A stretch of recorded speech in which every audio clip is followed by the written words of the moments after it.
And we're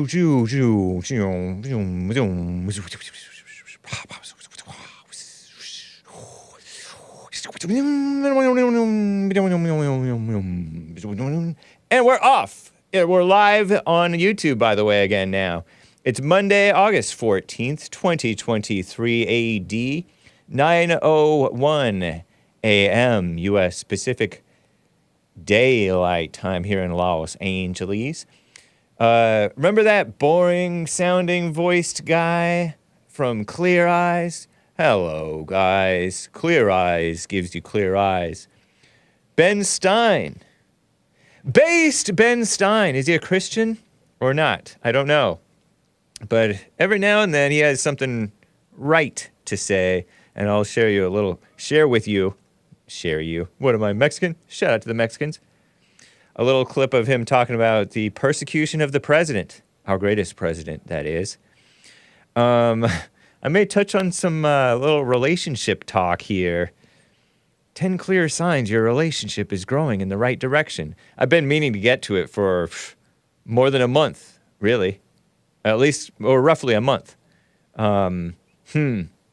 Interesting mess. And crime in the LA area. I've been meaning to get to that Monterey Park shooting. It's been over a year and 3 weeks or so, since that 72-year-old Asian man shot up what was it, like a club or something like that? In Monterey Park, there was like back-to-back Asian shootings in California, I think. Asian mass murders done by Asians. Stein, bro. Last name is Stein. What you think? Says John Frederick. Isn't it a German name, like a beer Stein? I don't know. I disavow beer. Biden on the Maui fire. No comment. Or mishandling of the Maui fire. No comment. I guess, he said. Facebook. Fox News, faux news, claims that he stated, allegedly causing reporters to gasp. Maybe he just didn't hear right, or he's kind of out of it. And I've been meaning to get to this. I don't know if I should even mention it. Because you never know how these shows go. I've been meaning to get to this story of this boy who went to heaven, supposedly, came back from heaven. The boy who came back from heaven, except it was a lie. The boy just wanted attention, and his dad was all excited about it, wrote the book. And now lately, after that, his mother, by the way, the father and the mother ended up divorcing. Some Christians, huh? Christians do that, I guess. Not the right kind. They're all divorced, and the woman is all allegedly close with the boy, the young man now. And she's all on a trip saying, this is false, it's a lie. All busy. Terrible. So I may talk about that. And by the way, the Snow White gal, actress, who's not Snow White, let's just put it that way. White History Month was last month, and whites are history in the Disney movies. She says that the prince was a creepy stalker, so they don't do that this time in this new movie that they're coming out with. Live action, I guess, movie? I don't know. Who cares? But I'm going to play it, maybe. Play a little clip of her interview on Extra.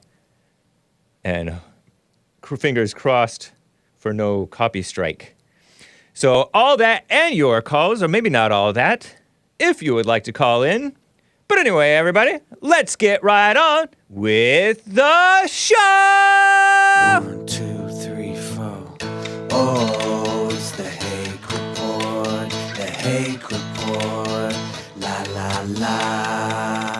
Oh, it's the Hake Report, the Hake Report, la la la. Hey guys! Oh, it's the Hake Report, the Hake Report, la la la. Oh, it's the Hake Report, the Hake Report, la la la. So, how you guys doing? I am fine. I am wearing a Under Armour t-shirt. Don't ask me what that brand is. It's a sports brand. It's a sports clothing brand. It really is, guys. But I like how it has, like, it's a blue, navy blue shirt, sort of heathered, I guess is the name of this, when it has, like, some speckles in it. And it's not, like, a consistent solid color. And then it has deep red, it's almost maroonish H. Oh, it's not an H. It's a UA. UA. But they cross each other and it makes it look like an H or an X thing, but it's UA, Under Armour. And it has stars around it. And then the back, it's cool. I mean, I've had this shirt for years. I don't know if I've worn it. American flag in the back. Cool, huh? I like it somewhat. Nice. Oh, man, it's kind of... Is it me or is it kind of hot in here, even though we have the AC on? It is hot in here. And the AC is on. I wonder if the vent thing is open and working. Because it says that it's open, but what a mess. I just feel like complaining today. Maybe it's me. Yes, I am back live on YouTube. Right? Yes, okay. And I'm on the other platforms. So, nice. Thank you guys for bearing with me. That's cool. Let's get right into this story. Ben Stein, you guys know him? Clear eyes. He used to have a smoother voice, but low and monotone, kind of on purpose. Amusingly boring, as though he acted like he was a professor or a teacher, and he stood in front of like a chalkboard or a whiteboard or something like that, talking about clear eyes helps you have. Instead of dry, red eyes, clear eyes, moisturize. I don't know. He talks about the Trump persecution here. He's also a normie, bit of a normie, but knowledgeable guy with some sense. I guess I gather from hints from John Frederick that he is not... Oh, how much polyester in my t-shirt? Too much polyester, in my opinion. Maybe that's why I'm too hot, because this is not 100% cotton. Polyester is too hot. Has some hot polyester in it. And it's kind of... Anyway. Smart man. Think he's Jewish. He's one of the good ones. Shout out to the good ones. And the evil ones. Clip 11 from Citizen Free Press /Tux Zito. Ben Stein holding nothing back. We are living in an occupied country. And it's a TikTok video by Ginger ActV, ACTV 8D. 45 seconds. Shared by Citizen Free Press on Twitter. Here is Ben Stein talking about the persecution of our greatest president with the classified documents, I think, or whatever else. Here it is. A few days ago, I awakened to see on my dining room table a whole bunch of newspapers about President Trump, former President Trump, being indicted for what to me seemed like the phoniest charges I've ever seen in my life. He is the former President of the United States. He won tens of millions of votes in the last election. It is not at all clear that he's done anything that in any way endangers the national security. And yet he is being indicted and has the possibility of spending the rest of his life and several other people's lives in prison. I think we're now in an occupied country, very reminiscent of Paris under the German occupation. Scary. Interesting, huh? Right on, man. Nice to hear some sense from an old man. He's sounding sort of gruff in his slightly older years. A la Dick Cheney. Dick Cheney sounds sort of gruff, gravelly like that. But he's right. Common sense. Sort of refreshing to hear, huh? Shout out to the normies. I think of him as a normie, if you will. What do I mean by normie? Like he's just a normal guy. But I feel like I've seen him on CNBC or Fox Business or things like that saying maybe smart things about Obama or the country or the economy or something over the years. So right on, Ben Stein. Yes, all you guys who are being persecuted, you're not the only one. Trump, too, is being persecuted. Although he may be a little bit more comfortable in his life than you. He set up his life pretty well, I would say. In different ways. In some ways, he has. In other ways, he set his life up, Trump did, for trouble. You know, with these multiple marriages and divorces and children by different things. And so sometimes his kids are a slight bit of a mess. Maybe not as messy as Sleepy Joe Biden's kids. Yikes. But anyway, everybody got their issues. Check this out. Why do all the men-targeted media, do-gooder, online content, supposedly pro-men that's sort of mainstream-friendly and feel-good and nicey nice, it makes them seem like women. You know, like the Good Men Project. Basically a bunch of male feminists. We have a crisis of men. We need to turn them more into like women. Reminds me of that another guy who's not a Christian, and he's specifically quite anti-Christian.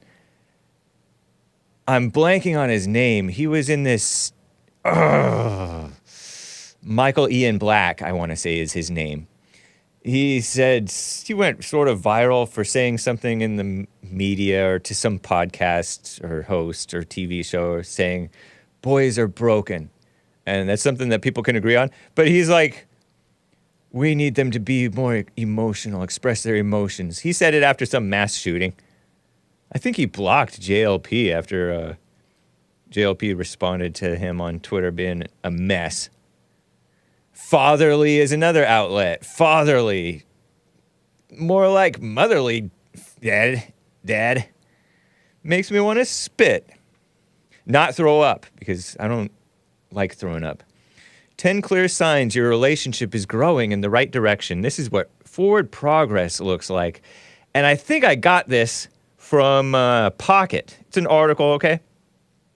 Pocket.com. No, it was fed to me by Firefox. I open up Firefox. Use Brave browser, kids. Don't use Firefox. Firefox is evil.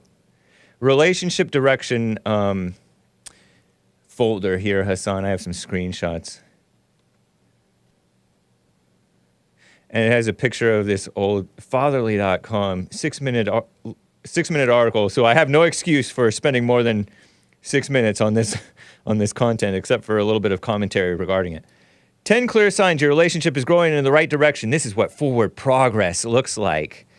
And it has this picture of an older guy, ruggedly handsome, with some scruff on his face, and a gal with some gray in her hair. Looks like her hair is sort of wettish but dry. Looks like maybe she got out of the shower in front of a nice house with a nice porch and porch lights on. Maybe it's dusk or something like that. Or dawn. Dusk. Yeah, dusk. Dusk is evening. Dawn is morning. They wouldn't... I don't know. Fatherly. Forward progress. Progress to making Hake want to spit. It's a fatherly article by one Jeremy Brown, out July 12th, 2023 AD. The article opens, and this is like giving you tips. And some of these tips might be fine, okay? All right? I'm not here to just be a naysayer, scoffer, I don't think.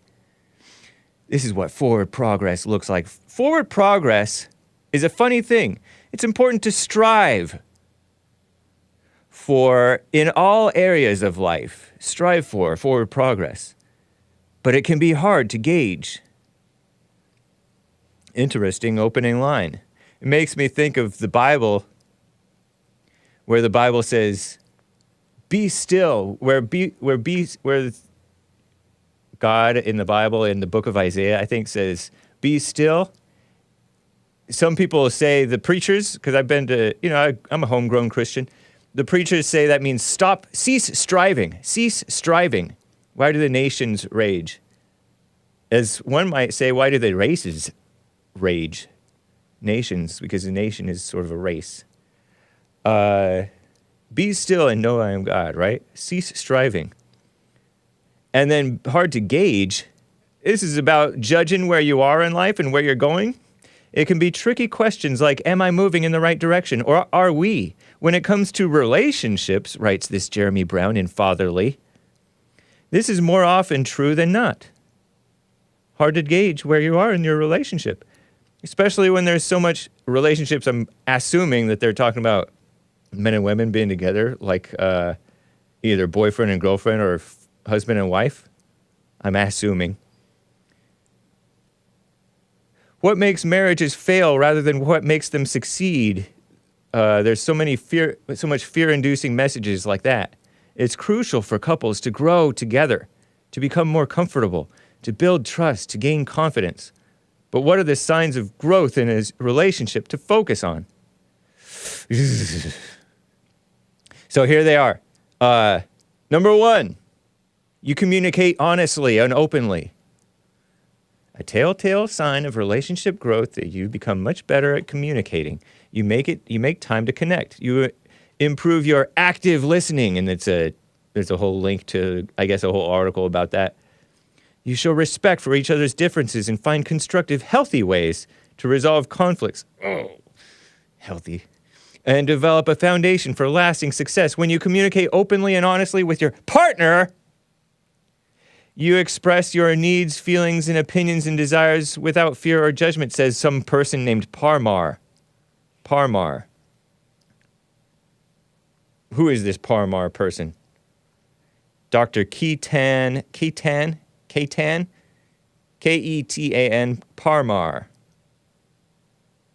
And it takes you to a non-secure website that won't load. A psychiatrist and mental health expert. Oh, no. Referencing a mental health expert and psychiatrist for relationship advice? I'm not sure about that one. Okay, so reminds me of Joel, this first one. Communicate openly and honestly. Joel Friday TV. Check him out. Tuesdays right after Hake at 11 a.m. Number 2, you support each other's goals. Oh, no. You know how a lot of times women have these goals? Oh, man. As you grow as a couple, you continue to grow as individuals. You develop your own set of personal and professional goals. Professional? Maybe they're talking about after the kids grow up and they're out of the house, then the woman can find something to do other than taking care of the kids, right? Other than meddle in the adult grown kids' lives. Maybe that's what they're talking about. But they quote this Parmar guy again. Partner is happiness and fulfillment. Anyway, jump into 3, you accept each other's flaws and mistakes. That's nice. You challenge each other to be better. Be better. Be better. Number 4. Oh, no. Number 5. I might have to skip this one. You have fun together. Yeah, I'm going to skip that one. Oof. Number 6. Your mindset has moved from me to we. And they quote this woman named Laura Silverstein. LCSW. Licensed something social worker. Something like that. Certified couples therapist and author of Love is an Action Verb.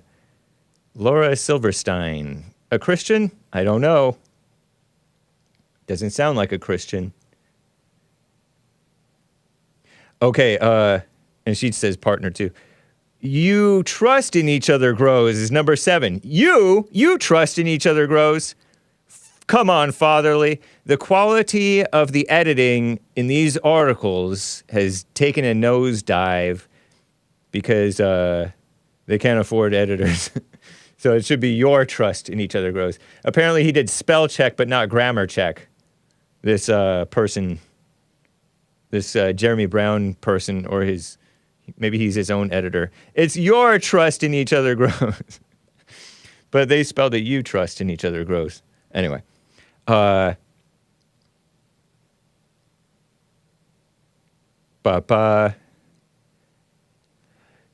don't know if you should... I don't know about trusting. I'm a little bit ambivalent about the trust word. Okay, here. Oh no, this is even worse than having fun. Okay, number 8. Cover your eyes, kids. You are more comfortable with intimacy. Oh. Barf. With a growing sense of trust. This needs to be something Joel covers. No, he would cover it better than Hake. Okay, let me see if I can read this out loud. I may need to grab my spittoon.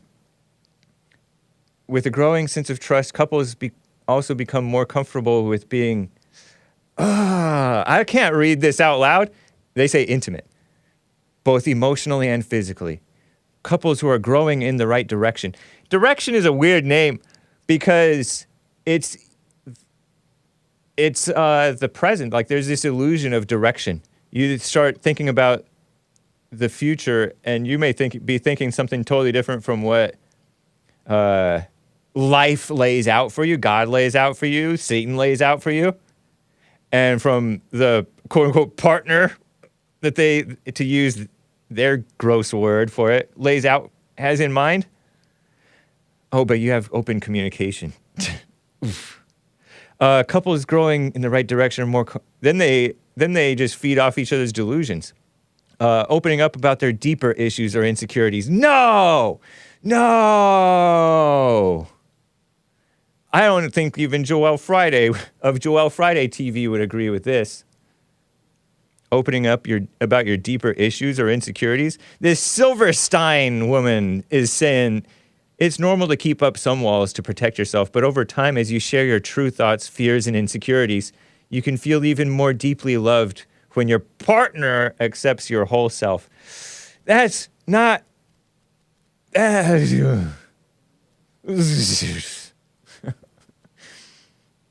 I'm wondering what Hassan is thinking of this. I'll ask you in a second, Hassan, if you want to chime in on any of this. It's making me sweat. I feel like the discomfort is making me sweat more than... Because it is feeling cooler in here. Maybe because I'm sweating. I'm not able to spit because my spittoon's way over there, so I'm sweating instead. Whew. You make time for self-care. No! A father. This came out of an article called Fatherly, or a website called Fatherly magazine. Relationship growth requires individual growth. When couples and I put barfy face emoji, and I underlined in red these gross words. And this person's name, this female. Give each other space to engage in self-care and attend to their own personal needs. That's good. That's good. You should give them some space. That's good. Whew. Okay, last one. Number 10, you're thinking about the future.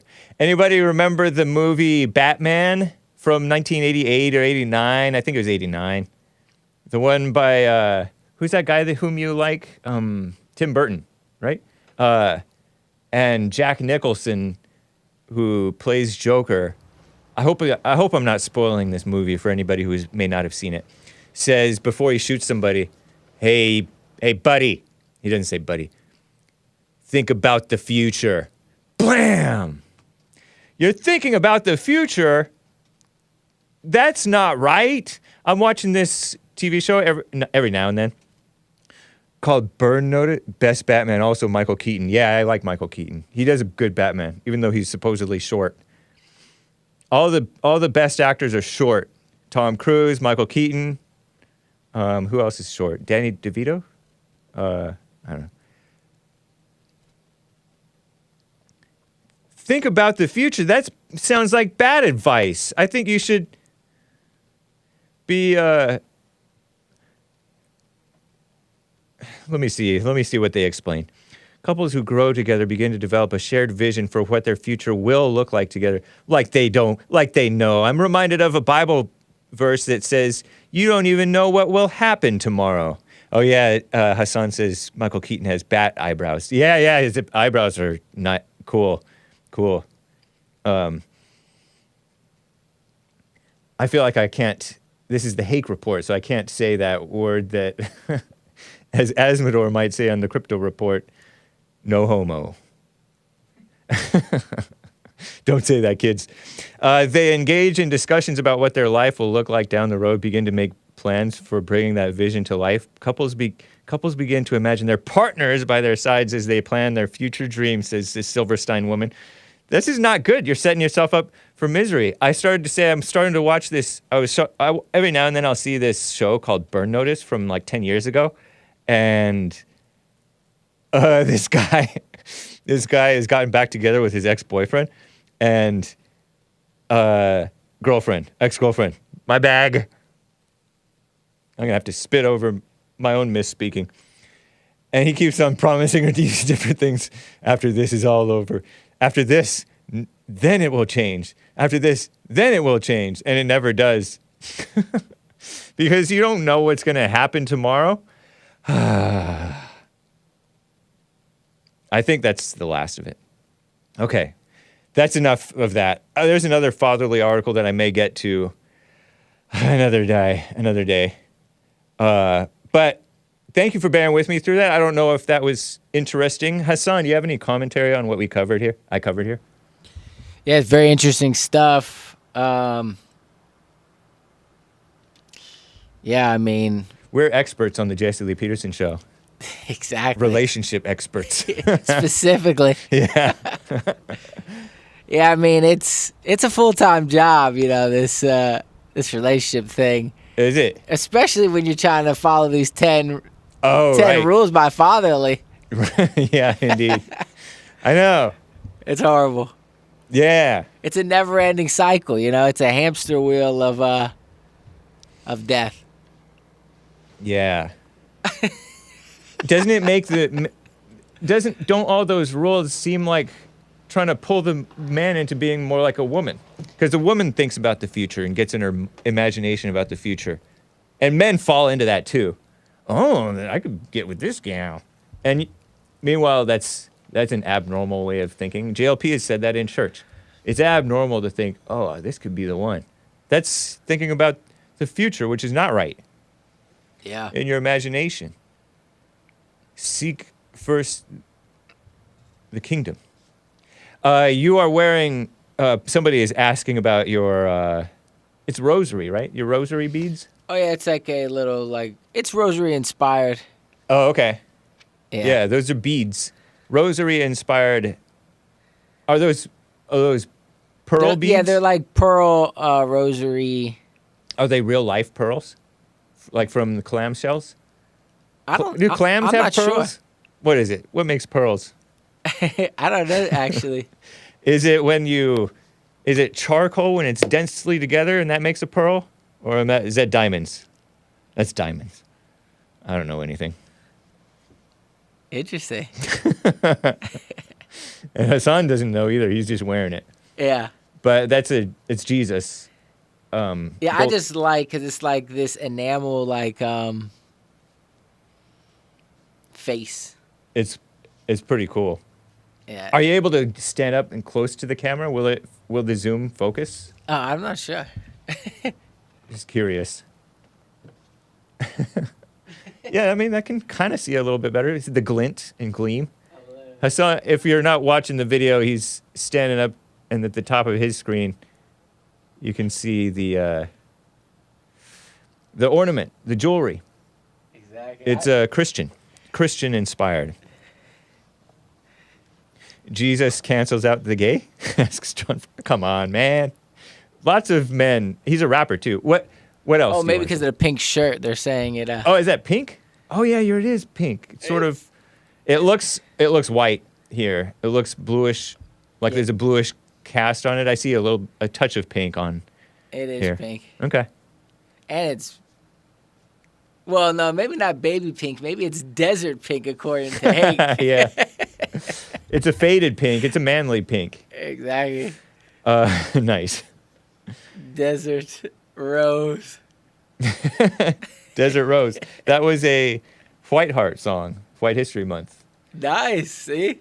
Big Bump says, follow those 10 rules and you will catch hell, he says.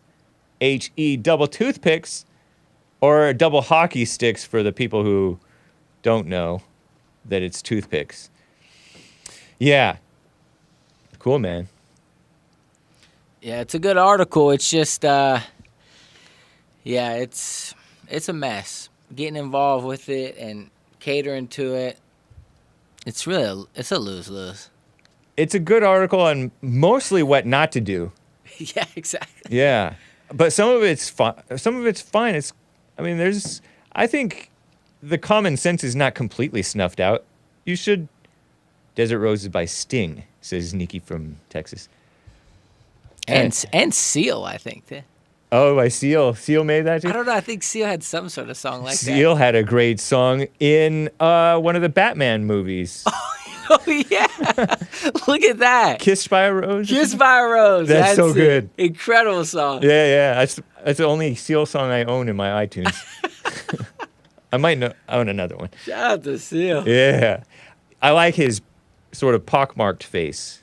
Yeah, I love his face. Yeah. Again, no Omo. H-I-A. All right. Batman Forever. Oh, which is the most emotional of Batman, says Nick. Yeah. Is that the one that has Doc Holliday in it with his Doc Holliday lips? Papa. You know who played Doc Holliday? The best Doc Holliday? No, what is Doc Holliday? Doc Holliday is the guy he's sickly, and he's in the old Western, like Dead.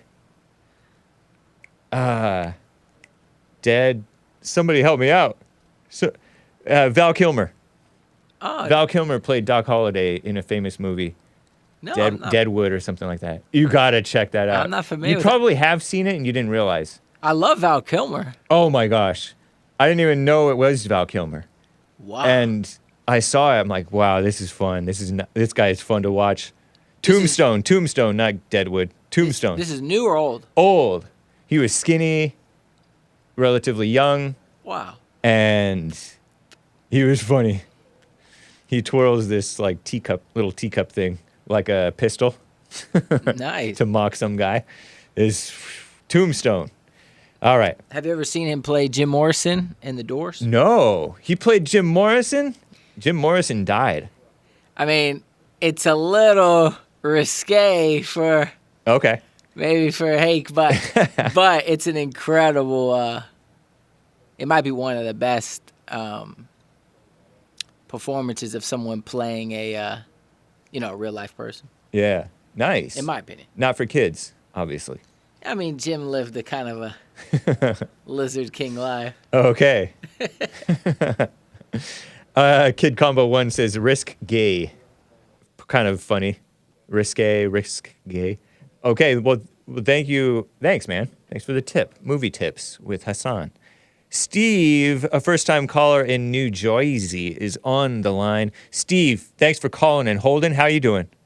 I'm doing well. How you doing, Hake? Doing well as well. Thank you. Awesome. Oh, I know who you are. Right on, man. Yeah. I hear your voice on American Anchor, baby. Yeah, I've never been able to call your show because it's 12 o'clock here on the East Coast, so it's like right in the middle of the day. But yeah, I know, I had some free time, just something that told me to just pop on the show, and you were talking about relationship stuff, and I was like, I actually want to ask you this question because you are an expert. Indeed. So you should be able to answer this. Yeah. Maybe So wrong answer, but I can still answer. Nice. So I was talking to a friend about this, and he was saying about, I wronged my wife and I did this, and I told her, and I was like, why did you do that? So I want to ask you. So everybody, Jesse always talks about don't tell women your problems. Yeah. But should you tell your wife, your girlfriend, or whoever when you've wronged her, through lust? And because there's different ways that you can do that. But Right. if you watched videos or you had a conversation with a girl, you were flirting, even if you went as far as like full-on adultery, should you tell your wife that? I personally don't think so. And I used to think so. Like, I used to believe in the confess your so-called sins to one another and pray for each other's type of stuff and, be totally honest and everything. But I think JLP gives really good advice that you're not doing any help to her and you're not doing any help to you by doing that, by quote unquote confessing. You're not gonna be able to stop and hold yourself accountable by doing that. You'll whether you're sorry or not, whether you're repentant or not. I really think that you shouldn't. And in some ways, you haven't really. I mean, unless it's adultery, you haven't really wronged her. You're just an out of control, lust-filled person, Right. It has nothing to do with her, really. It's between, it's you and it's the lust-filled, possessed you being selfish. Like Nick made an interesting point to me. This is sort of a common sense point about, I don't know if it's cheating or whatever he said, but it's not about any, it's not like you don't, well, he says using the term love loosely. It's not as though you don't love her. It's just you're out of control. So, right. So she can't help you. You're definitely not helping her. It can only do more damage, and then she's gonna start. She'll spiral. From experience, and from knowing yourself too. When you are fed a bit of information, the imagination goes wild with all kinds of false things piling on, adding to, and making up stuff in her devil-owned mind that isn't true about you. And now you're even further apart. You're not closer together. She's not listening to you. She's not faithful to you. You're pushing her towards Satan. There's a Bible passage that says it's shameful even to repeat what the evil do in darkness, I think.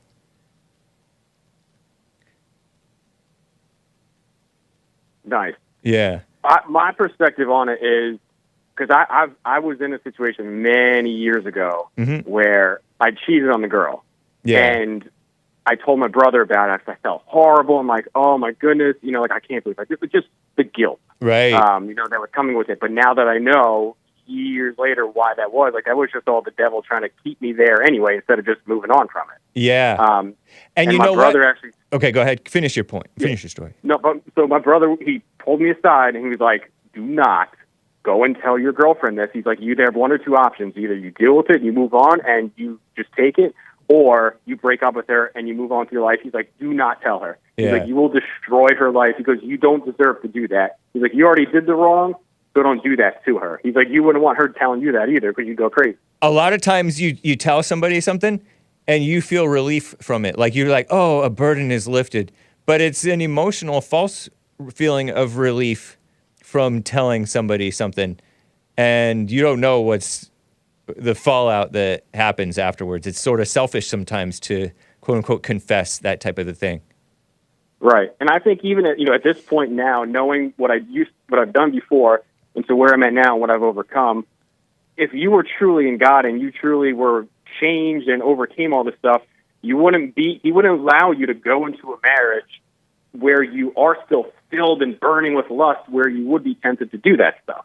Because that's where I think a lot of these relationships, they're still in the fallen state, they're still in darkness anyway, so they kind of just add more fire to it. Interesting, for sure, man. When you mentioned that you cheated on this girl, you were not married to her, right? No. And so cheating is sort of a worldly term because adultery is in the case of a marriage when you're already married and you cheat on the woman. That's adultery. I don't know if cheating really exists. You're only committing fornication. You're doing sex out of wedlock, which you shouldn't do, but it has nothing to do with her. It's your own sin against your own body and the woman's body whom you're using, and it may be against like what God recommended how you live in order to have a good life with his rules and commandments. So those are, I don't even think that you really cheated on her. You were just, because being with somebody is kind of like to steal a lesson from Joel, and I don't know if this is true or not, but it's like you guys don't belong to each other. You're not married. You aren't, like, this boyfriend-girlfriend thing is just a by custom set of cultural rules, mainly maybe put on by the woman for control, to control the man even before he's even married. Whereas the only real control should be under God within marriage. Not that you should be sleeping around, you're just wrong to, right? But I don't think that you really cheated on her, except for that false expectation that you guys laid out for yourselves of we're together, we're not going to sleep around, blah, blah, blah. Does that make sense? That makes 100% sense. I know exactly where you come from. That. Yep. That's interesting though, man. It sounds like you have a down to earth brother.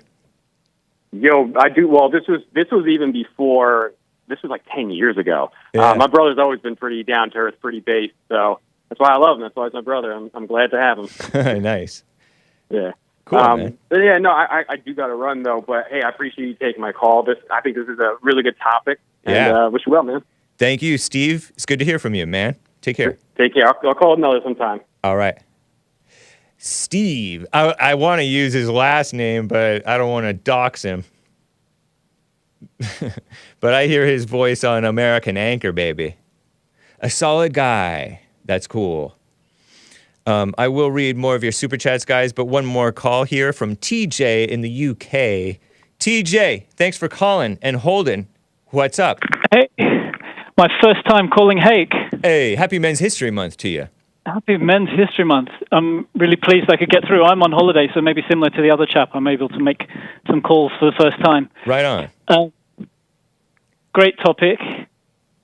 It's clicked to me recently. I've mentioned this on on Jesse's and Nick's show, but it's only recently clicked with me. But I hope it will help other men understand that we shouldn't even compare ourselves. So in relation to this article, we're incomparable to women.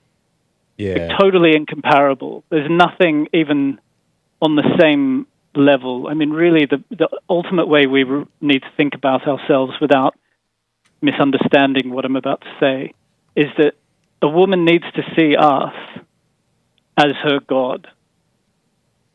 I know that doesn't sound right, but sit with it for a bit. And almost none of us have been like that, and that's why they don't, and that's why they've had this ability to pull us into their world. Yeah. But all this stuff in that article is insane. I mean, totally insane. All that's doing is pulling accountability from the woman so she can use any of those things to pull accountability from herself. Yeah.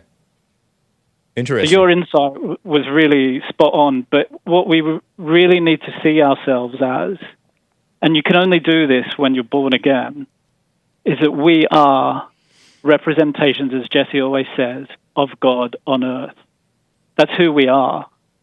We're not we're not even on the same, like not even in the same field as women. They're literally not even. It's not even. I don't know if I can make this clear enough, but trying to do anything with women is simply against God. Why are you laughing? Say again. Does it sound?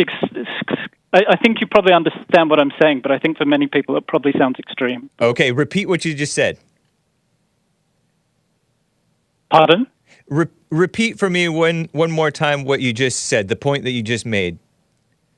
That we are representations of God on earth. So therefore, we need to live that way. We need to live like Christ did without women. So if we're living just as a representative of God, we're just heading in that direction to God. If a woman wants to join us, if God appoints a woman, so be it. But one of the major tricks that happened to us is that we think that we need a woman. Now, the majority of men in the past didn't get married, didn't have children. Most women did. But this is sort of a part of the situation of what we have today, is that we are 100% in their world. We've been pulled into their world. Yeah. So true. And we've called it Christian in some cases. And I don't know how. I mean, you know, some of the churches that I used to go to, even the minister's wife was said, oh, yeah, the minister says, the happy wife, happy life. And I was like, that's completely unchristian. Why on earth are you? Right. Yeah. Christian men will say, oh, she's the boss. When I was working in the custom cabinetry company, we were remodeling kitchens.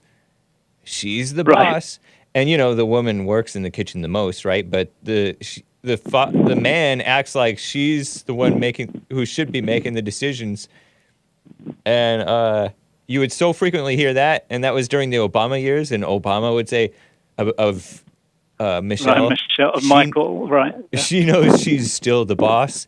And that is so relatable to other grown men, white men, Christian men, and black and others who are still married or whatever. The woman is the boss. It's crazy. It is. Do you see what I'm saying in terms of being a representative on God, or a representative of God? Like, we're literally representatives of God, and therefore we have no interest in women. This idea that you go through life needing a woman as part of your life, that the family, that kind of stuff, is about, I would say, about 10% of life. If it happens, that's a bonus. Right. 10%, but we've made it like 95% of our life. It sounds like Disney movies and all these other Hollywood movies and supposedly Christian movies. Love story is like the main story or the added draw, and that's like the ultimate thing. And people think that your life is over if you divorce. You have no other chance to redeem yourself. They act like redemption is to get with a person and remarry and have this quote unquote fallen state love that these people think. They've made it salvation itself. Totally, and it's 100% against what God wants. He wants us as His representatives to go forward to Him. That's it, nothing else. Yeah. And to spend our time even thinking about women, right, is just absurdity. It's total absurdity. And once you can see it, and I'm sure you can, and some of the other guys there, but once you see it, I mean, I know Jesse sees it 100%. Right. Yeah. Once you see it, it's completely clear. All we're meant to do is do God's will and go forward towards Him. If He appoints a woman who's literally like, say a man is 10, a woman is 2. I'm just using this as a way of trying. I'm not very good at metaphors or analogies or whatever. So, okay. But in terms of, we're a 10, they're a 2. In terms of like strength or power or something like that, or what? Or just like in some value. Okay. We literally, but we've made them 9 and us, 4. 4 or something. 0. Yeah. Or 0 in lots of cases. And that's how life has panned out too. In so many ways. You'll see the little girls, the girls seemingly well adjusted and the boys beaten down, dysfunctional. And the girls are really dysfunctional too, but they outwardly portray a little bit more confidence and competence and educatedness. But the boys are just wiped out. And it's 100% a mirage. Yeah. Because it's the opposite. Right. Interesting. It's the complete opposite. So we just need to, like, Jesus is our greatest example for all things. And once I realized that he was monk and he chose to be monk, he could have had any woman anywhere in the world, anywhere in the universe. And he, all the temptation, etc., it didn't even enter his mind. So we need to see ourselves as a 10, them as a 2. If God appoints one to us, then okay. It almost like that's a bit of a burden, Right. Like in India where they paid the dowry or whatever to take the burden from the family. Yeah. It's almost like a burden. You're like, okay, God, I'll take this on. Interesting. You see what I'm saying? It's the opposite to how we live. Yeah, I know. The temptation is to strive for and find a woman, and it's like, it reminds me of what you talked about on Joel Friday's show. I think it was Joel Friday. Maybe it was Nick's show right after Joel Friday. That one time with all the experts talking. Why are you obsessed with women? Why are you so obsessed with women? Yeah, and that's a fair question for any man to ask within himself, who's got this hang up with the ladies. I do. I still do as well. I can see it though. Right. Like I can still see it. I'm like, wow, that's a really beautiful woman. You could have amazing, right, children and all this kind of stuff. And then you're just like, what? It's almost like, I don't know. I'm really bad at an analogy, so you can probably come up with a better one. But it's like, once you know heroin is bad to take heroin, you just don't do it. You just don't do it, right? Yeah. Like people will tell you how great it is and, how all these things, but you just don't do it. Right. Because it's the end. It's the same. Come up with a better analogy than numbers and you mentioned heroin. that you have are you divorced and have a daughter or something like that? I'm not divorced. I'm estranged from my wife of 14 years, and actually I think it's the 3-year anniversary today of when she left and abducted my daughter, who I've not seen for 3 years. Wow. Okay. Yeah. And so would you describe yourself as MGTOW, or is it something better than that, or different from that? Monk? Okay. Monk. I've never heard 100. of monk as being like an adjective, but because people. Yeah, I haven't done the etymology of it. Okay, but that's what you mean. Is like a monk, meaning no women. No women at all. Like no interaction. No, like zero interaction. I have zero interaction. I'm not interested. I live by myself. I have little interaction with most people. Okay. So in your daily life, you don't see any women every now and then, like passing by at the store or whatever? Yeah, I do. Yeah. Okay. Well, I live in a national park, so there's not that many people around. Nice. But I do. Yeah. I do. There are a couple of places I go to, and there's a couple of very attractive ladies that work in these places. Yeah. But you know straight away what's happening. Yeah, it's like Satan's temptation for a false god and a false pursuit. Totally. To take you off track. If we just realize that we are God's representations, like and if we're Christ-like, it doesn't even. The last 3 years have been the most amazing 3 years of my life.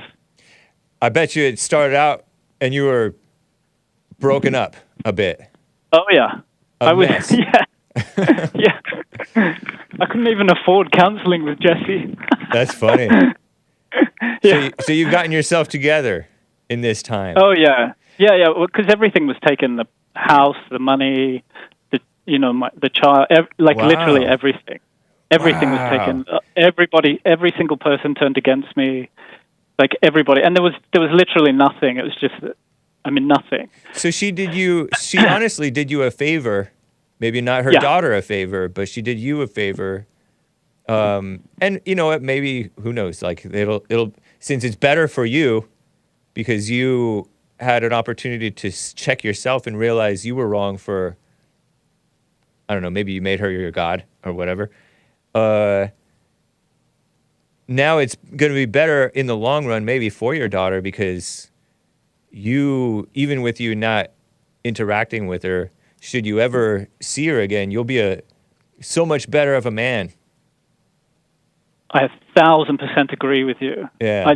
The difference is amazing. Like I wouldn't say night and day. I think I've always been on a stream, but God just pulled me out and was like, okay, now here's the light. Yeah. And I agree. I'm writing a book for my daughter at the moment. Wow. Every it's called Letter to My Daughter: Why I Don't Want You to Be a Doctor. Nice. Because my wife is determined, that she'll be a doctor and all this kind of stuff. Oh, wow. And I'm using it as a method to explain all the things that, in life about God, but I'm using that as the avenue. So Is it a total mystery is it a total mystery where they are, or do you know and you just don't want to impose since she doesn't? No, they have 3 passports, so I have absolutely no idea where they are. Wow. How old would your daughter be, if you don't mind my 10. asking? Okay. 10, yeah. So she disappeared at 6 or 7 or so. 7. Okay. On today, what is it, the 14th of August, Yeah. 2020. Oh, so this is the day. To the day. To the day. To Wow. the day. My wife, she called me as the plane was taxiing to the runway saying that they were leaving. Wow. Whoa, that is serious leaving. That's just not leaving on a jet plane. Yeah, because we're in a different country and stuff at the time. So. Whoa. And we moved to live in a different place. And Okay. yeah, and then from October, she completely blocked all communication, like everything. But what was amazing to me, what was absolutely incredible, was every single person turned. Yeah, interesting. Away. Sounds kind of like Job. Did you develop boils and stuff like that on your skin? Well, at least they didn't die. Your children didn't die. So socially I did. Yeah, it was. How long were you bitter, or are you still a little bitter to this day? Not one part of me is bitter at all. Nice.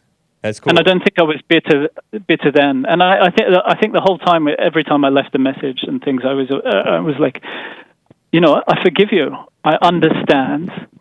I also was fallen.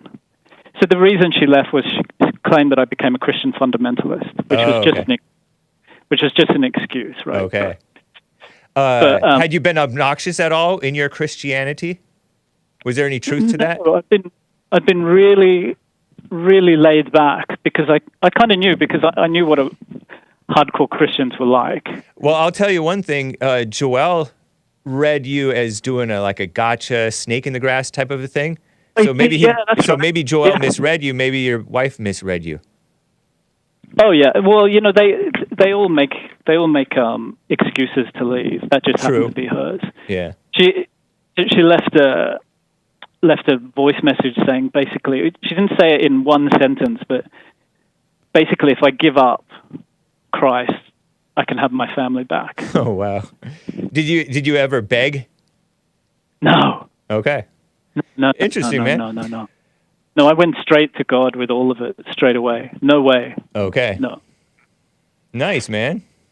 Well, anyway, I hope that's helpful for other guys out there that have been through or might be about to go through this kind of stuff, or you about my age, in your 40s or so, Yeah. Get plus or minus. Yeah, exactly. Okay. Yep. Yeah, we're the same. Hey. Cool, Same, man. same. Yeah, it's lovely to speak to you. Yeah, great call, TJ. All the best. Again, happy Men's History Month. Yeah, you too. Cheerio. All right. Nice British man. Our British brother. Not a British foreigner. We have some British foreigners in the news. We're at the top of the hour. It is Men's History Month. I will get right back to calls. But first, it's time for some manly-ish, imitation manly music. Stavesacre. It's Christian, guys. I hope you enjoy. Which means, it's music, so it's liberal. Sundown Motel from Stavesacre from the 1999 album Speakeasy on Tooth and Nail Records. Tooth and Nail? Tooth and Nail. Hope you enjoy it, you musical Philistines. You can cover your ears and sing la la la. Press mute, plant your garden, go outside, harvest your crops, crack the whip, sling your cattle. There's some cowboys who listen to Hake. Keep on trucking. You truckers who listen to Hake and JLP and American Anchor Baby and Joel Friday TV. But I'll be right back for the rest of Hour 2, Sundown Motel.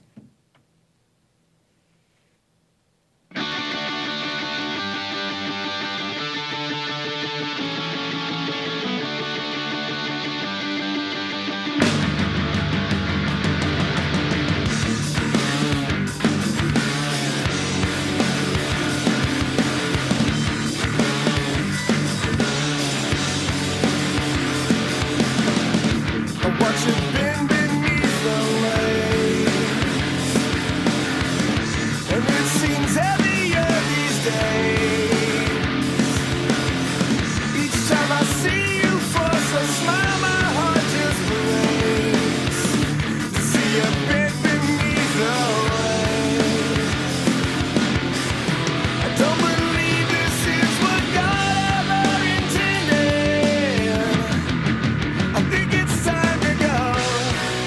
The sun is going down. I say we follow it out of town. We've been here for far too long. Well, they know we're gone. And in the morning when it rises, maybe it will shine for us. You and me against the world, I don't mind. I've been feeling so low. The sleepwalkers or the girl made up my mind. I've been feeling so low, so low.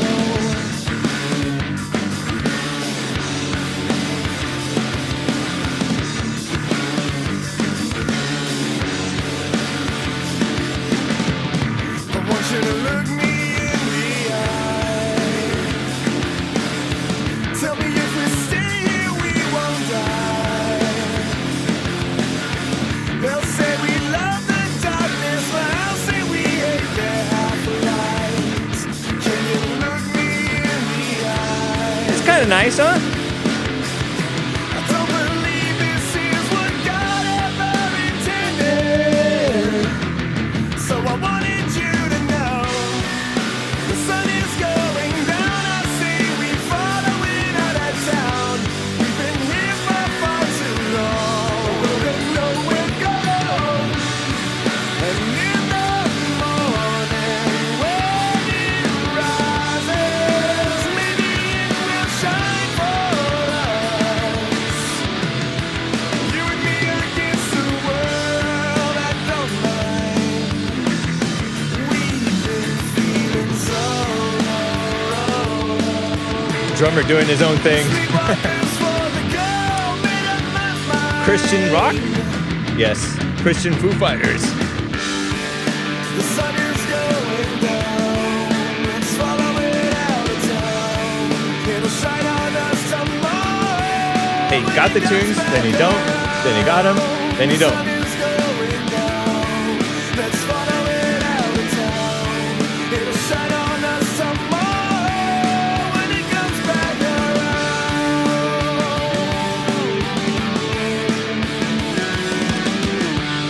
Kind of a feel-good song.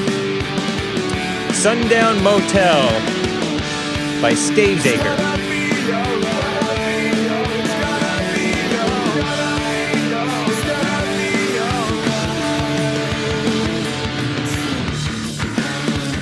One of your better selections, Hake. This is not an opinion. Thank you. I don't believe this is what God ever intended, and I wanted you to know the sun is going down. I see we follow it out of town. We've been here for far too long, but they know we're gone. And in the morning when it rises, maybe it will shine for us. The sun is going down. The sun is going down. It's all the sun is going down. The sun is going down. It's gonna be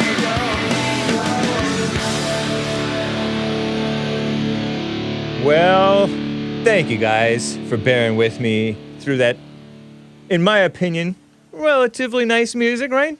Relatively speaking, for a Hake selection. Foo Fighters are what World War II pilots called UFOs, says Kevin Howe. Well, that was Stavesacre. Stavesacre. All one word. Or Stavesacre. Super chats over on Streamlabs, of all places. Hake is still on Streamlabs. JLP is not. Streamlabs.com/The Hake Report. Lin Yen Chin says, please help Jesse understand so-called feelings are not just emotions. You feeling the room is too hot, where he is feeling it too cold isn't emotion, but raw feelings, aka experience, sense of touch. To me, the hot, warm, stuffy atmosphere is, I'm feeling oppressed by this oppressive heat.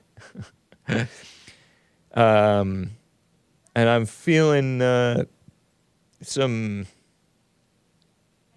anyway, whatever. Antagonism from Hassan over there in the corner. Boy in the corner. Nah.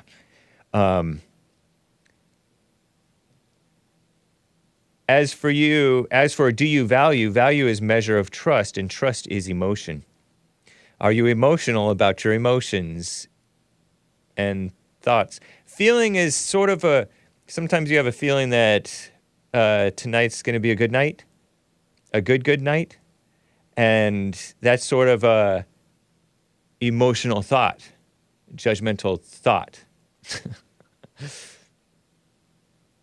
So that's what he means. But Lin Yen Chin, I don't know if I'm the man to do this job, even though I am a grammar and English Nazi. I'm selective about which I nats.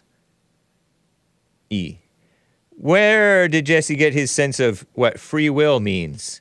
He needs to rework all his sense of language to align with we cannot make choices, but we somehow can still sin. Or it undermines his regular speech littered with words that reflect free will, so says Lin Yen Chin. Interesting. Maybe you should call in about that, Lin Yen Chin. I heard Lin Yen Chin call in to the American Anchor Baby one time, back when it was called Nick Stream, I think. We heard Lin Yen Chin's actual, factual, real-life voice as transmitted over and transmitted, somewhat imitated by the electronic, however they make this stuff get out to you guys. We heard him. But we have not heard him on the J. Sigley Peterson show, I don't think. Call into JLP, man. Wouldn't that be cool? Isn't that a good response? Because you got to crack the whip on him. You're a Jamaican descendant of slave owners, right? Just like your sister, your cousin, cackling Kamala Harris. Are you related to her, Lin Yen Chin? You're half Jamaican, half Chinese. She's half Jamaican, half Indian. Indian. I pointed to the dot on the middle of the forehead that some India ladies have. Do the men have that? Interesting. You guys could be cousins. Lin Yen Chin. That'd be so cool. My opinion. And you can correct them on feelings, and you can correct them on this free will thing. You do not have a free will, says JLP. And I've read through the Bible, and it never says anything about free will, that you have a free will. It does say, choose you this day, but that doesn't necessarily mean that you have a free will. Or have free will. People say have free will, and JLP says have a free will. Paul says you're either slaves of Satan or sin or whatever, or slaves of Christ. And then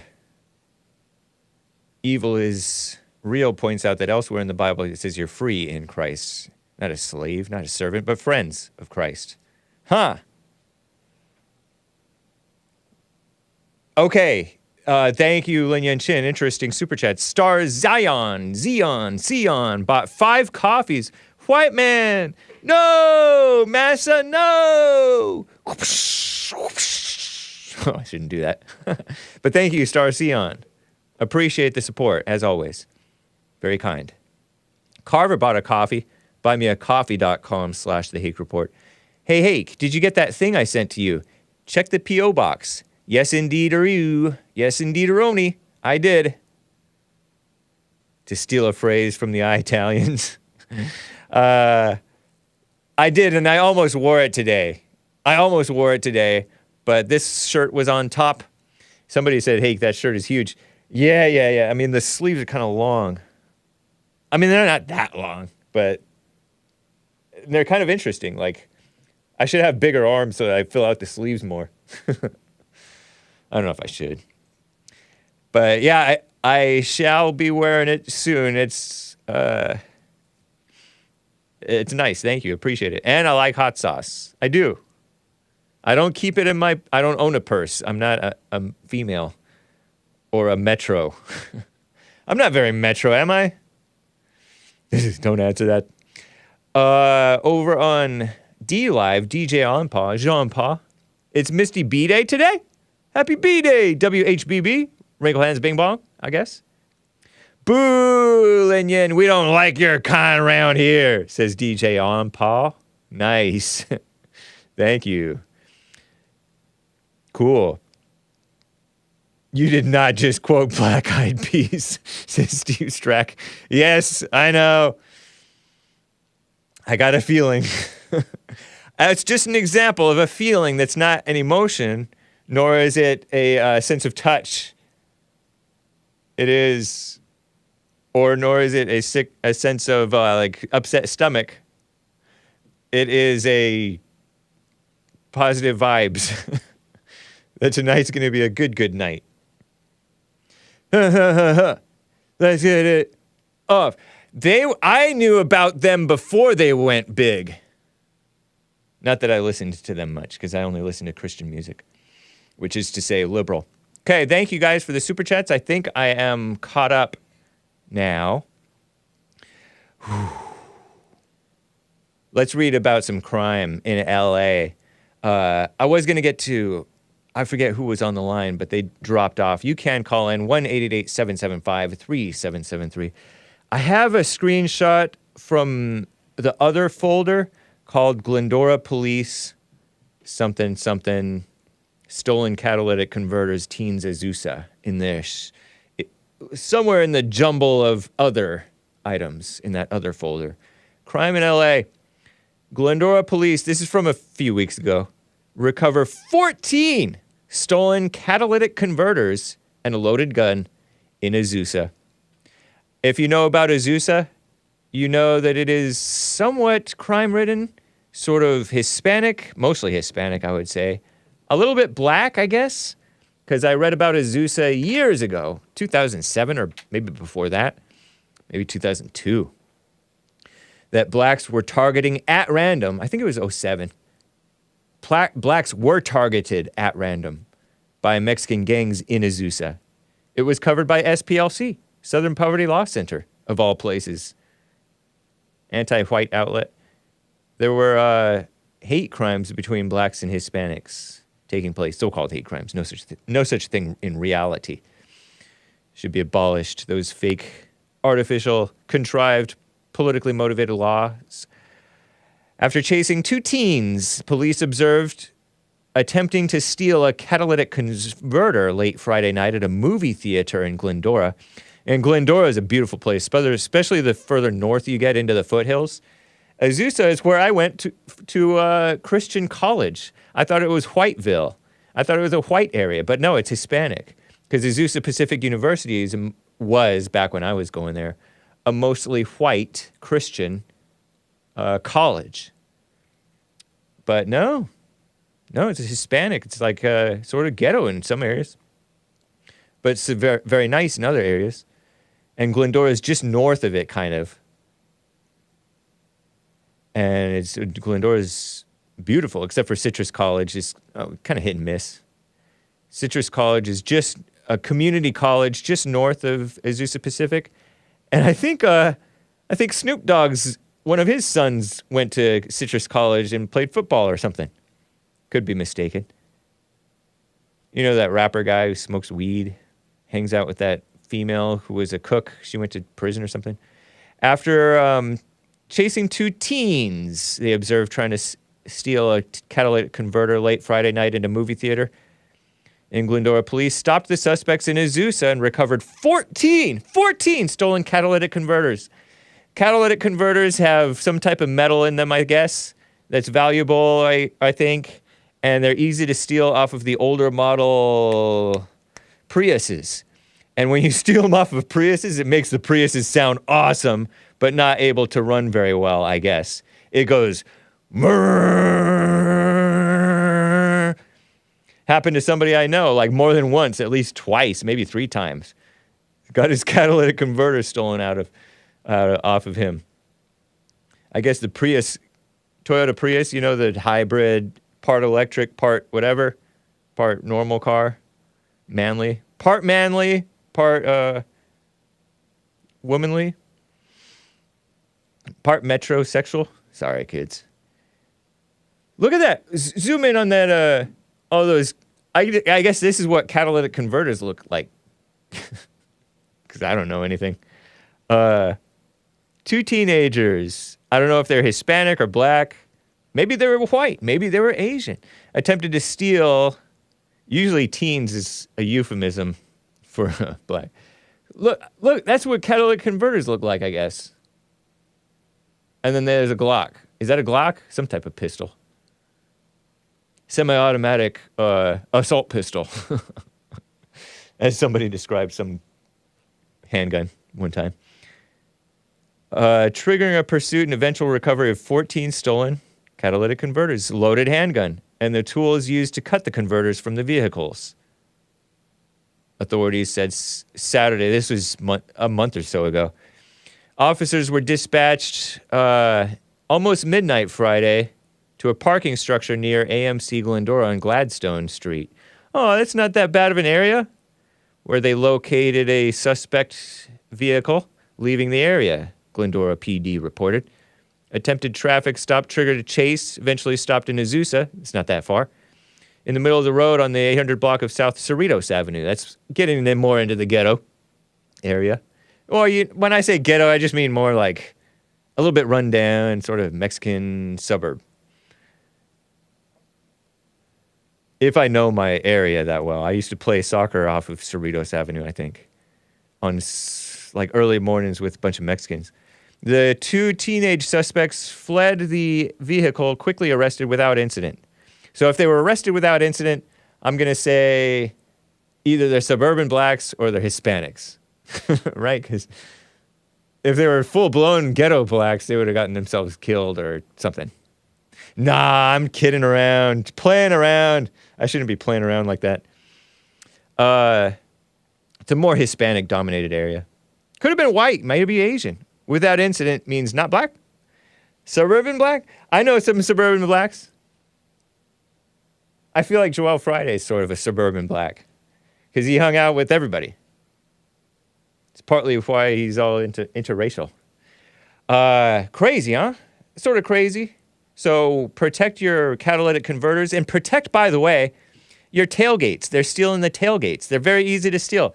You open them part way because you can't really lock them, and then you easily slip it out and then unhook it, and you made off with somebody's tailgate from their truck, their pickup truck. Happens to practically in very many kinds. You can do the equivalent of a zip tie, but it's one made out of some type of flexible metal that you lock. Yes, I'm back on YouTube. So watch out. Maybe it's already happened to you. Happened to my one friend 10 years ago or more. And then I looked up on YouTube how you can get these things. There's either handy DIY or there's these locks themselves that you can lock your tailgate in place on the hinge so that notch out of which it can pop out easily, it's not so easy to pop it out. What a mess. So I see cars in which the little triangle in the back window, little triangle window in the back window, they knock that out. That's the more considerate window breaking. And then there's they knock out the whole back window or driver's side window like you saw in that skit from Atlanta. Whew. Crazy. So, anyway, there is Asian crime, Asian violent crime. It does happen. Remember that Monterey Park shooting over a year and a month or so? Monterey Park, a liberal area. Oh, not even a year ago. Several months ago. Maybe 6-7 months ago. Lloyd Gauck. Okay, so I have... let's see, Monterey Park. Yeah, I have these screenshots from SGV Tribune. These are a couple of articles from San Gabriel Valley Tribune that caught my eye last month that I've been meaning to share with you. 6 months after the Monterey Park shooting, a survivor reflects on recovery. And it's this guy named Lloyd. Nice American white name, right? Lloyd Gauck. I almost said Gook. I meant Gauck. You're not supposed to say that, kids. I literally thought that's what his name was. Gauck. G-O-C-K. Not G-O-O-K. Okay? Shout out to the Asians. Nearly among those gunned down on January 21st of this year. Wow, that was just this year still. At a ballroom dance studio in Monterey Park, California. That's east of LA, not as far east as Azusa or Glendora. Basically just outside of East LA. A couple little suburb cities over. 6 months later, the initial shock is gone, but healing comes step by step. It's a article by Ethan Huang, a reporting intern, out July 22nd, 2023, so the last month. I forgot the man in this shooting, the guy who committed this mass murder, was 72 years old. Think about that, 72. That's like JLP, Trump, those guys' age. 72.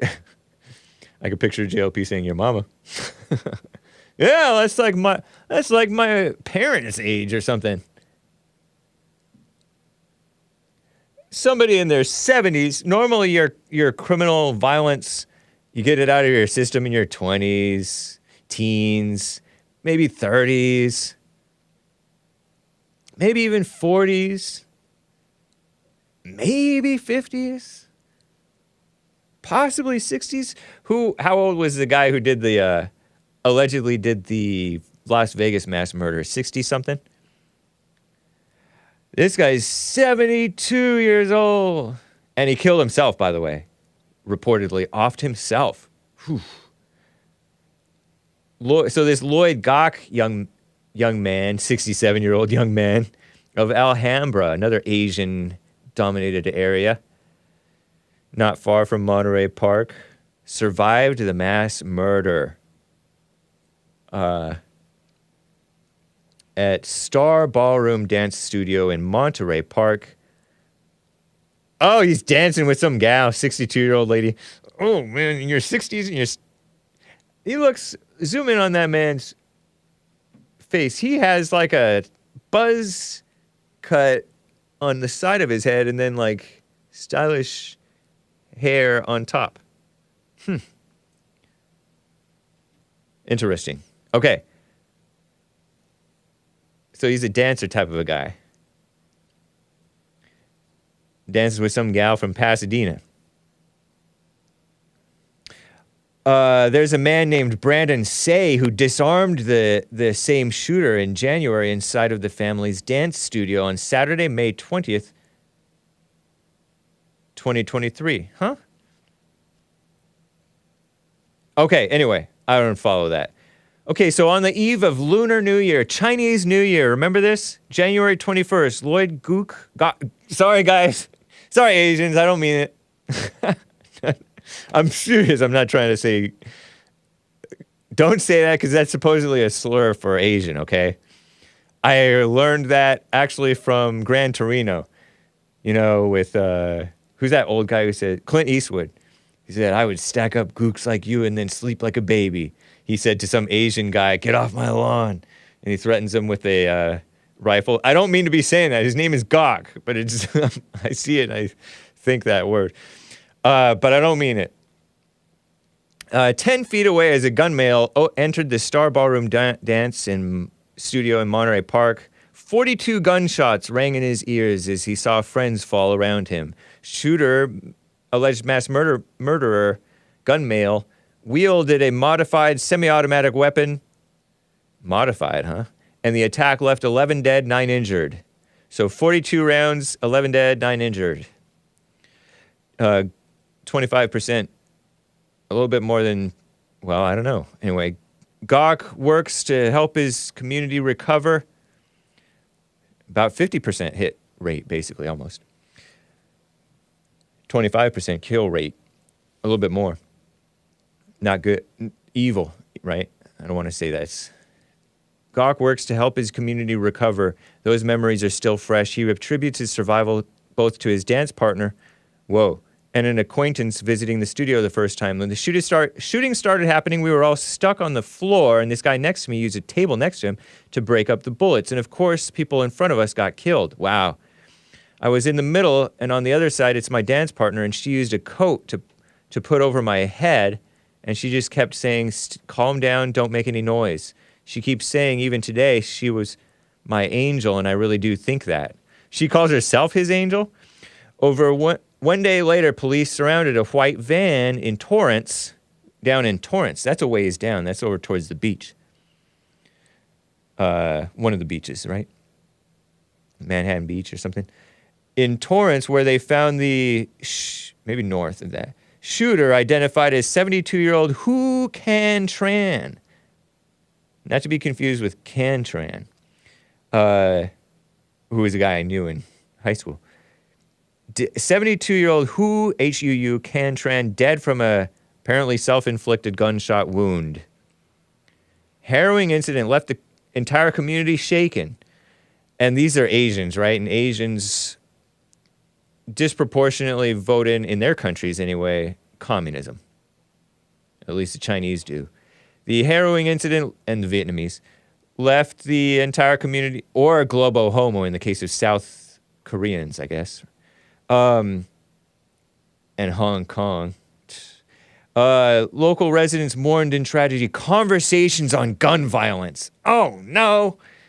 And mental health, once again, rose among lawmakers. Gun violence, no such thing. Mental health, they want to just focus on the mind aspect of it and not the evil spirit of anger and respond to emotions with emotions. And as Monterey Park marked 6 months after the shooting this week, Gok, G-O-C-K, has forged a new path in life, working to heal the scars of trauma, both his own and for others. I'm not as fearful about the dark or nightmares about things like that. They don't happen anymore, but occasionally if I see a movie with a gunshot, I still kind of think back to the day that this happened. Devastated his mental health. And I was in shock, and everything was such a mess. As a result of that, I lost some of my contracts and some of my orders, he says. He's some kind of contractor or order fulfiller or something. I'm just beginning to try to work and get them back. That's basically what it is. I'm at the age where I should be retired, but I love what I do. I had a feeling that one of the reasons I survived this is for this group of people, talking about his fellow Asians down there. Part of the recovery process is being able to walk that journey with others, he says. I don't know about that. Commiserating? False comfort from one another? Well, the Bible does say where two or more are gathered in my name. But they're not gathering in God's name, in Jesus' name. I am there, Jesus said. Something like that. Started a group of 20 other survivors who talk over WeChat and meet once a month together in person. They check in with each other, speak about their experiences, support one another, seek mental health services, quote unquote, which I have no experience in that world, but I don't have no faith in it either. Especially with how stigmatizing it often is in Asian cultures. Overall, I did myself a service getting everybody together. We are kind of going through this together. I think I am the happiest in this part of my recovery, he says. And here it is. There's a picture of him speaking before, like a panel of lawmakers. June 5th, 2023, Monday. Lloyd Gok, survivor of January's mass murder in Monterey Park, speaks to a panel of lawmakers. And there's a female Asian Democrat who's all bragging about his bravery. So what are they talking about? So-called gun violence? False solutions to these problems? Gok said there could be more done to support him and his fellow survivors. Various funds and GoFundMe sites are up to support the victims and their families. Gok feels he does not see much of that money. Why do you need money? I don't know if you need money. He is glad to support going to those injured and the families of the dead, but hopes that these efforts are inclusive to so-called survivors. We are trying to get some benefits for the people who survived the shooting, says Gok. I really felt that we were kind of forgotten when it comes to compensation from anybody. I don't follow what he thinks he needs compensation for. Like, the guy who did the murder killed himself, so, like, he didn't suffer a direct injury, right? Just mental so-called trauma, which can mess with you, but what money do you need? I don't follow. Everybody wants money. Like, what, the city didn't protect you or something like that? I mean, you've voted for... You're an Asian. You're probably liberal. No. Let me calm down. Meanwhile, ongoing issues regarding so-called gun control and mental health remain a pressing topic locally and nationally. In June, Gok spoke to lawmakers with a panel of gun reform advocates to demand action reforming the nation's gun laws. That's the play. You got an evil, angry liberal shoot up a bunch of evil, angry liberals, and this evil, angry liberal reacts by pushing for more evil, angry liberalism, attack on the gun rights. And it never ends. In June, Gok spoke to lawmakers, like I said. He says the experience taught him a lot, and he feels that there should be a greater support in legislation, whether it's a red flag law, meaning take away the guns from somebody whom you think is a danger to himself or others, or herself and others. In your imagination, you think so, because nothing has happened. Whether it is control of arms, whatever that means, semi-automatic weapons. Of course, also another thing we talk about is gun edumacation, about if you do own a gun, you have to know what you're doing and where to put the gun in the house and all that, he says. He was invited by this evil woman, Representative Judy Chu, CHU, Democrat, demon rat, I say, from Pasadena. Or representing Pasadena anyway, right? A U.S. representative.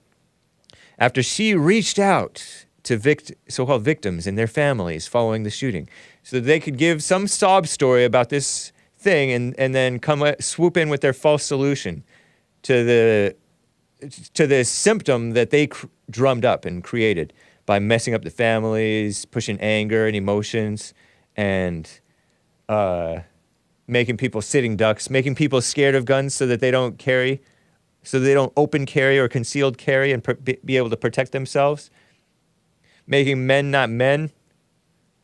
I don't know what motivated this 72-year-old specifically. Neither do they, apparently. I don't know. I guess I could look into it. Satan, obviously. It was a very brave thing for him to do it because it was such a public event, Judy Chu said. I was very grateful that he said yes. She's been around forever, this Judy Chu woman. Evil lady. I'm sure intimidating and difficult. She's talking about him like he's infantilizing this grown 67-year-old man. I was grateful that he said yes, despite the fact that it was, I'm sure, intimidating and difficult. A man this woman talking about a man being intimidated to talk in front of lawmakers. I mean, I get it. People are intimidated, but that's embarrassing. She's infantilizing a grown man who's as old as her, roughly. He wanted to show what happens in Monterey Park and that he wanted to talk about being a survivor and what we were going through. He didn't just want to do that, he became a liberal activist. Judy Chu elaborates on the impacts of Gok's story has on the community of Monterey Park. This Lloyd Gok is a true role model and someone who is willing to speak out about the effect that this shooting had on him. And by speaking out, he encourages others to be able to talk about the situation. Isn't that what women always want to do? Talk. Shout out to the women. What good does that do? Not much necessarily. Sometimes it does worse. And that people can talk openly about how they feel in regard to this traumatic event, and then sooner they can recover. Gok, not Glock, talks about his own experiences with mental health several years before, so he was already messed up in the head. How his current knowledge has changed his perspective. I was clinically depressed to a point where I thought I was going to go out of business several years before this, right? Before this mass murder. I didn't have a good family life anymore, he says. If I had a gun at that time, I may have killed myself, he said. There's a picture of this man, another man with a baby stroller with a pink hat on him. Is that an Asian man? Dressing with a pink beanie on him? Walking by a memorial in Monterey Park City Hall back in May. What? Anyway, shout out to the Asians. You're all messed up. What rescued him all those years ago and what continues to provide him solace today is dancing. So this Lloyd guy, he turned 60 roughly, plus or minus. Anyway, he had medical support for his depression. So medical support for his depression, that sounds like pills. Found another way to overcome his struggle. Dancing has become my therapy. When I go dancing, I don't think about anything. I was happy and slowly went back to recovery and slowly got back into my business. But it'll never be the same for him because of the shooting. But he continues, I'm not going to stop dancing because of what happened. If I stop, then the shooter won because he wants to terrorize people with his gun. I don't know. I don't know if well, that's not Gok. That's not Gok. That's just a male. But I don't know if that's what was going on in the mind of the killer, the mass murderer, the male 72-year-old with a gun. If I stopped dancing, then he won. He gets what he wants. I don't know. You're putting thought words in the dead guy's mouth. I don't know if he just wanted, stop dancing! Rah! And he shoots and kills a bunch of people. This is not funny. The tragedy will not be forgotten for Gok, his fellow survivors, and the community around them. On the 6-month anniversary, which was last month, lawmakers continue discussion over gun control, not the solution. Mental health, not the solution. In the meantime, those left behind push forward. They've successfully replaced God and men and fathers and being men and all that stuff. He shut up the club because this is too soon because they started playing Hake music. I know they should have been playing Jackie Cheung, but no. So even the Asians fall in, and the Asians are more down to earth than, like, say, the more violent of the ethnicities, statistically speaking. But even them, liberals. What a shame. What a terrible shame. Speaking of terrible shame in the Asian/PI, Pacific Islanders, Biden on that Maui fire, what's the Maui body count? Let's see. At least, okay, well, as of 7 hours ago, USA Today, far-left extremist outlet USA Today says at least 96 people have been killed by that wildfire. Only 2 officially identified using DNA, per Maui Police Chief John Pelletier. Some estimates suggest more than 1,000 people are still missing, so the body count may continue to grow. Is that same police chief whom Nick, the American Anchor Baby, was talking about, saying he came from the mass murder in Vegas? Let me look. John Pelletier, Vegas. I think he was formerly of... Anyway. Honolulu Civil Beat, November 2021 AD. New police chief wants to import successful Las Vegas programs to Maui. Oh yeah, so successful. Nah, I can't blame the police chief. I don't think, maybe you can. Wants to use, oh Lord, community policing programs. That's a liberal buzzword. Revamp oversight of use of force incidents to improve relations in Maui. Oh yeah, because even in Maui, there's victim-minded people who want to say, oh, there's strained relations between the community and the police. We need community policing. Mama spirit. Maui has always been a special place for John Pelletier. I'm assuming, is he French? Pelletier, a captain in the Las Vegas Metropolitan Police Department. It's where his birth mother lived for a time. Birth mother, as opposed to adoptive or something like that, or a stepmother. It's where he proposed to his wife in 2004 or something like that. Or no. Anyway. Okay,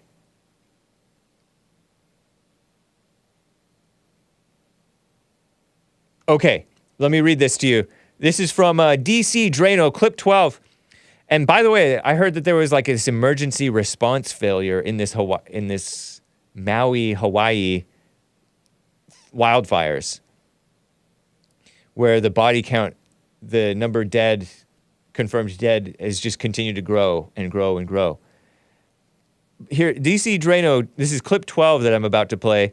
DC_Drano tweeted out, or X'd, he X'd, right? We do X now, forget Twitter. Out with the old, in with the new. Biden was asked about the deadly fires in Hawaii where nearly 100 are dead and over 1,000 still missing, maybe more than 100 dead. His response, no comment. He just destroyed his 2024 campaign.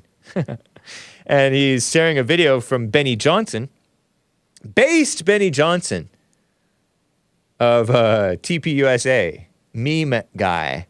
Reporters gasp as Joe Biden runs from their questions about the rising count of Americans dead from wildfire. Dead, dead, dead, as Biden said about the COVID China virus victims during the Trump administration when he was running for president. talking to that Breakfast Club guy. He's leaving to go tan at the beach. No comment. A little 10-second clip, and you won't even hear him say no comment, I don't think. But supposedly he says no comment. You can barely hear reporters asking him about the mismanagement of the emergency response, and there was no alarm out loud. Check this out. Listen to this. President, any comments on the rising death toll in Maui? Will you come talk about the Hawaii response, Mr. President? Nothing there. Crazy, huh? He said no comment. I think he just couldn't, maybe he couldn't hear, maybe he assumed, maybe he, not to make excuses for him, but some level of excuse. He's old, he doesn't know what's going on, he looks like he doesn't know what's going on. No comment, according to what they say. And he's climbing into this big Suburban or big old SUV thing. Play it one more time. See if you can, I can't hear anything from Biden. Here it is. President, any comments on the rising death toll in Maui? Will you come talk about the Hawaii response, Mr. President? Nothing there. I mean, he sent like emergency stuff, right? Isn't he sending emergency, state of emergency or something like that in Hawaii? Thanks, my ears are bleeding, says Nugget Man. Sorry, headphones listeners, that might have been too loud. My bag. Nothing there is 100% correct, says Court over there. I think I don't really like when the people look to the president to do something or say something or give money and FEMA mess, because I don't like giving power to FEMA. I think that, I mean, it's nice if you can say, oh, it's terrible, tragedy, what happened. We'll get to the bottom of the mismanagement. That's a nice thing to say. But the feds should not, it's not really a federal case. It's a local issue. And I guess we can donate a little bit, but all that money means control, fingers, the federal government helping. He's supposed to represent us, the people, says Lisa. I guess. Yeah. Had he had his wits about him, he would have come over there and said, oh, I lost my son Bo to cancer, brain cancer. He came home in a box from overseas. So I feel your pain, and rest in peace to the people who died. And he can pretend to be all emotional, which he is, a mama spirit. Yeah, he got all 81 million votes.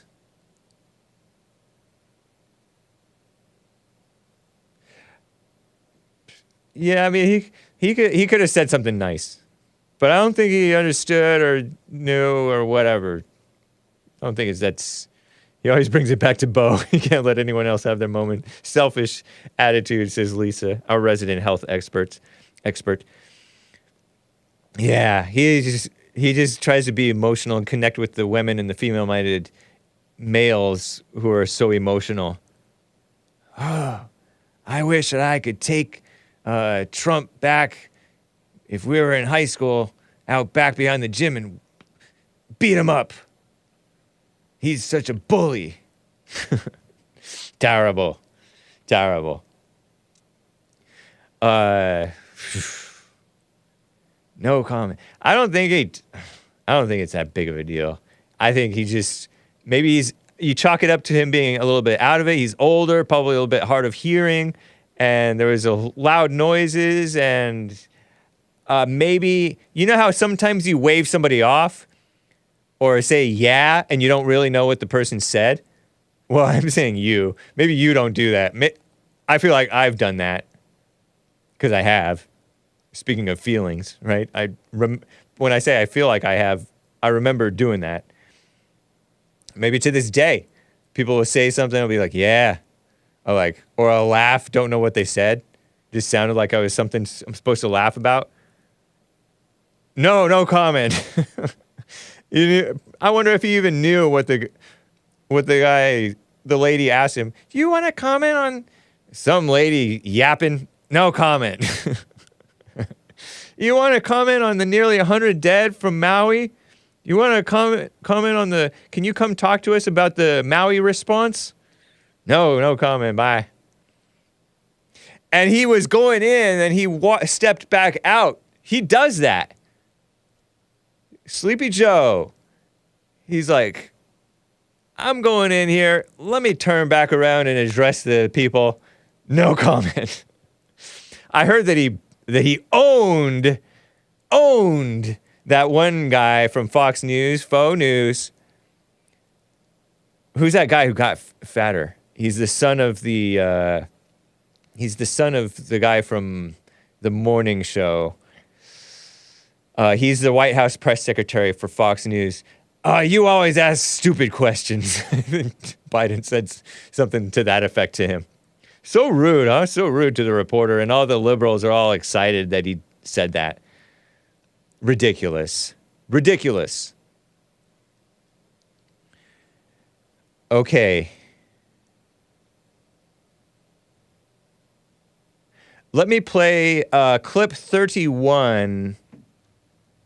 This is a news story. Speaking of the environment. WideAwake_media. WideAwake, all one word, _media tweeted this out. I came across this on Twitter. There's some annoying music in the background. It's this square video, propaganda-ish, sort of flashy. After pushing the China virus scam, which there were many scams that took place in the midst of the China virus, which was real, relentlessly for 3 entire years, the WHO, World Health Organization, has now shifted its focus to the hashtag climate scam. And there are many scams in going on in overreaction to the climate crisis, which is real, or climate change, which is real anyway. I don't know if it's a crisis. Maybe it's a crisis. It's changing. Like Obama changed America. Hope and change, climate change. The goal of both scams, though, is the same. Use a manufactured and imaginary, I disavow that, crisis, quote unquote, to frighten the global population. Fear. Put fear in the kids. Climate anxiety on the kids. It's a real thing. Check it out. A real fake thing in their imaginations, and they go crazy because you scare them. Spread your evil spirit into the children, into surrendering national sovereignty, representative democracy, so-called, economic prosperity, and individual freedom to unelected globalist bodies like the evil United Nations, the evil World Economic Forum, the evil and corrupt World Health Organization, under the guise of ending the imaginary manufactured crisis. And it sort of is imaginary because it's future, means it hasn't happened yet, and it might not happen. We don't know. We cannot exactly predict the future. Listen to this 1-minute clip. 31. The climate crisis is here, and the health crisis associated with the climate crisis is here. It's now. For example, dengue, a disease transmitted by Aedes mosquitoes, is moving further south in the Americas, causing more disease and a more extended range. We're seeing cases of malaria being reported in the southern United States. If the climate conditions change and the viruses can move further and distribute themselves more widely, then you end up with very susceptible people being exposed to that disease, and therefore incidence increases, mortality increases. It's the climate interacting with the density of the population, with poverty, with the lack of services, and therefore climate is one of the drivers. It's creating more and more opportunities for these vectors to thrive and act as conduits of the disease, and we're not doing enough to protect our communities from that. And we need to start investing in the measures that protect our communities from these diseases. World Health Organization, 75 years. Health for all. Is that how you pronounce dengue? It's pronounced dengue? D-E-N-G-U-E, a debilitating viral disease of the tropics transmitted by mosquitoes and causing sudden fever and acute pains in the joints. Mild dengue Is it dengue or is it dengue? And he's just pronouncing it like that.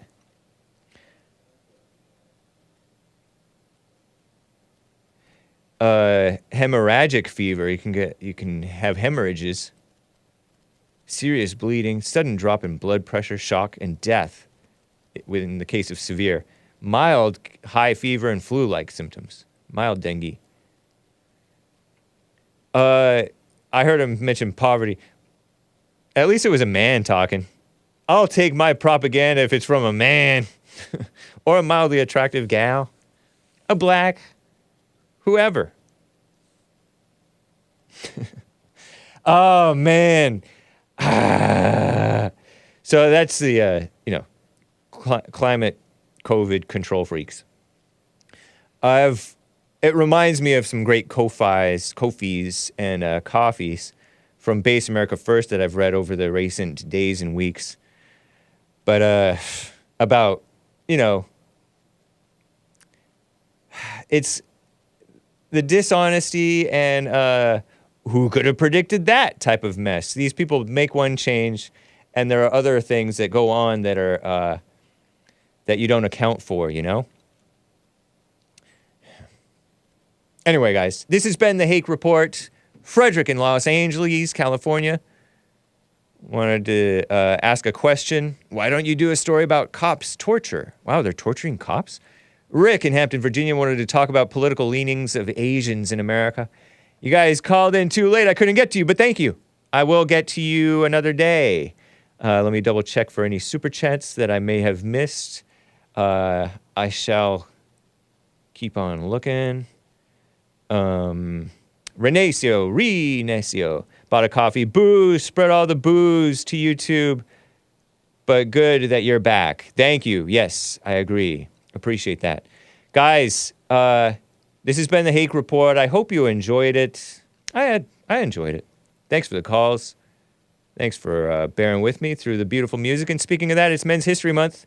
Enjoy this track from Mary Rice Hopkins. I know she's not a man, but the kids who grew up listening to her, like me, we had fathers. So enjoy Chicken Lips by Mary Rice Hopkins and Adios America. Maybe I'll sit with you through it. Here it is. Oh, yeah.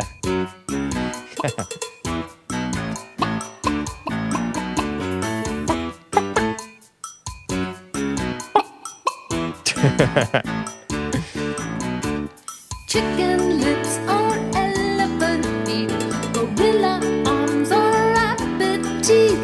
Well, everybody has a funny thing or two, so don't worry if you do. No, worry, you shouldn't do. If you're a kangaroo, well, jump real high. If you're a bird on the loose, come on and fly. Or a cock-a-doodle-doo, rise and shine.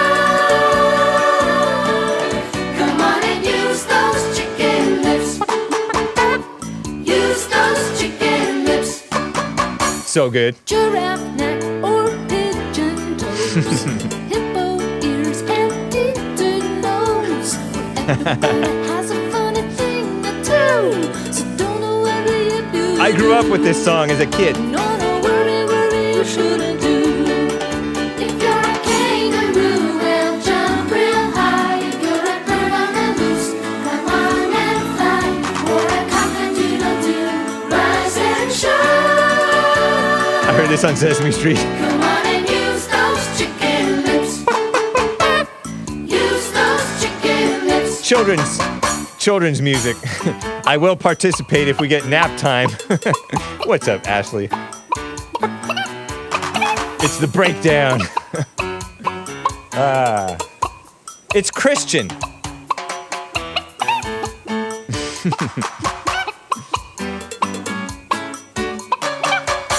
You might wish you had curly hair or less freckles, 'cause they're everywhere. But it makes you special, it makes you you. So worry, you shouldn't do. No, worry, you shouldn't do. If you're a kangaroo, well, jump real high. If you're a bird on the loose, come on and Does a chicken have lips? fly. It's a hot seat question. Come on and use those chicken lips. Use those chicken lips. My puppies enjoy this song. Nice. Come on and fly. Gonna come to them to rise and shine. Come on and use those chicken lips. Use those chicken lips.